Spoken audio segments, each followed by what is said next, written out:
ஒரு clean government கொடுக்கணும் அப்படிங்கிறத வந்து மைண்டில் வச்சுக்கிட்டு எங்கெங்கே வந்து நல்ல நிர்வாகத்தை நடத்துறது, எங்கே நல்ல உணவு தர்றது அப்படிங்கிற அடிப்படையில் திடீர்னு வந்து இந்த மாதிரி ஆய்வுகளை பண்ணுறேன்.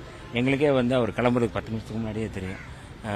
பிற்படுத்தப்பட்ட நலத்துறை அமைச்சரும் நானும் வந்து இங்கே வந்து பங்கெடுக்கணும் அப்படின்னு திடீர்னு சொன்னாங்க. வந்திருக்கிறோம்.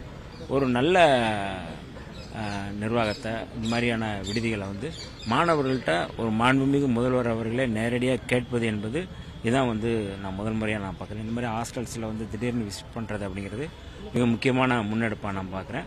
அந்த வகையில் மாணவர்கள் வந்து அவர்கள் என்ன கோரிக்கைகளும் சொல்லியிருக்கிறாங்க, என்ன தேவைகளும் சொல்லியிருக்கிறாங்க. குறைகள் இல்லை, தேவைகள் என்னென்ன அவங்கள்ட்ட இருக்க கோரிக்கைகளும் சொல்லியிருக்கிறாங்க. அதை உடனடியாக வந்து மாண்புமிகு பிற்படுத்தப்பட்ட நலத்துறை அமைச்சர்கிட்டையும் சொல்லியிருக்கிறாங்க, என்கிட்டையும் சொல்லியிருக்கிறாங்க. அதை உடனடியாக செய்ய சொல்லியும் சொல்லியிருக்கிறாங்க. சம்மந்தப்பட்ட அதிகாரிகள் இருக்கிறாங்க, செக்ரட்டரிஸ் இருக்கிறாங்க, எல்லார்ட்டையும் அவர் வந்து ஆர்டர் போட்டிருக்கிறாங்க. அடுத்த முறை வரும்போது அவங்களுடைய தேவைகள் பூர்த்தி செய்யப்படும் அப்படின்னு சொல்லியிருக்கிறாரு. அதனால் ஒரு நல்ல கள ஆய்வாக இருக்குது. இது மாணவர்களும் வந்து இன்றைக்கி வந்து அதை பார்க்கும்போது இன்னும் கொஞ்சம் கூடுதலாக ஒரு நம்ம முதல்வர்கிட்ட நம்ம எளிதாக போய் நம்ம குறைகளை சொல்ல முடியும், கோரிக்கைகளை சொல்ல முடியும், தேவைகளை சொல்ல முடியும் அப்படிங்கிறத நம்புகிறாங்க. அந்த வகையில் இது வந்து எங்களுக்கும் ஒரு முன்னகர்வாக இது இருக்குது. இல்லை, மாணவர்கள் வந்து உணவின் தரம் தான் ரொம்ப முடியல, எங்களால் சாப்பிட முடியல அப்படின்ற கோரிக்கையை முன் வச்சு தான் சொல்லியிருக்கிறாங்க. அதுக்கு முதலமைச்சர் அவர்கள் என்ன உறுதிமொழி கொடுத்திருக்காரு? நல்ல உணவு கொடுக்கணும், அதுதான் முக்கியமாக நம்ம சரி பண்ணணும் உத்தரவு கொடுத்திருக்காருங்க. அது உடனடியாக சரி பண்ணப்படும்.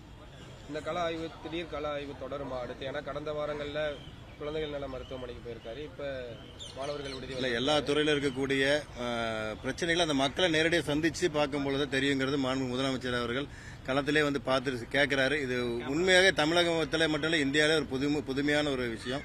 இது மாண்பு முதலமைச்சர் எடுத்திருக்கிறது. மாணவர்கள் மத்தியில் அவங்கள வந்து சொல்றாங்க, எங்களை முதலமைச்சர் எங்கிட்ட கேட்கிறாரு, அவர் நேரடியாக என்ன பிரச்சனை சொல்லுங்கன்னு அவரே சொல்லி கேட்கிறாரு. அது மட்டும் இல்லாமல் அவங்க சில பேர் சொல்ற தயங்கினா கூட நேரடியாக எல்லா பகுதியிலும் அவரே போய் பார்த்தாரு. கிச்சன்ல இருந்து, டாய்லெட்ல இருந்து எல்லாம் எப்படி தண்ணி வருது எல்லாமே அவர் நேரடியாக அவர் போய் பார்த்தாரு. ஸோ வந்து பார்த்துட்டு இந்த இடத்துல இந்த தப்பு இருக்குன்னு அவரே ஒரு அட்ரஸ்